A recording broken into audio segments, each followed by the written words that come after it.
Վարդան Ղուկասյանի նկատմամբ կա քաղաքական հետապնդում, թե չէ։ Մենք տեսել ենք շաբաթներ առաջ, ոնց է բերման ենթարկվում սպանության, ընդդիմադիր համայնքապետի սպանության մեջ կասկածվողը։ Տեսել եք այդ ակուրատնի սիրուն բերման ենթարկելու կադրերը, ու տեսել եք Գյումրու համայնքապետը կոտրելու, համայնքապետանի շենքի դռները կոտրելու կադրերը։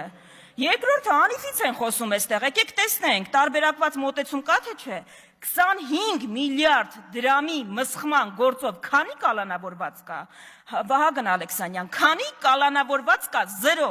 դուք մեղադրանք եք առաջադրել մարդուն ձեր իրավական համակարգը, երբ որ երկրից դուրս է եկել, այ էդ է տարբերակված մոտեցումը, ու ընդհանրապես այս կոռուպցիայի դեմ պայքարի շրջանակներում, հələ մի հատ կասեք, մի ընդհատեք, հանգիստ նստեք, ոնց է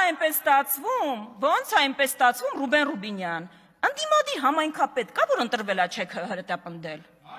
Ընդդիմադիր համայնքապետ կա, Գյումրու համայնքապետը կաշառակեր է, Վանաձորինը ընտրվելուց հետո պարզվեց հանցագործա, Գորիսինը ինչ էր, Սիսյանինը ինչ էր, Կապանինը ինչ է, Բերդինը ինչ էր։ Դուք ուղղակի ժողովրդի քվեի հետ չեք հաշտվում, ուրիշ խնդիր չկա, եւ այդ դատական համակարգի մասին, որ խոսում եք, ավարտում եմ հիմա հանգիստ, դատական համակարգի մասին, այդ հարգանքի, Արտուր Հովհաննիսյան, Տիկնոջ խոսափողը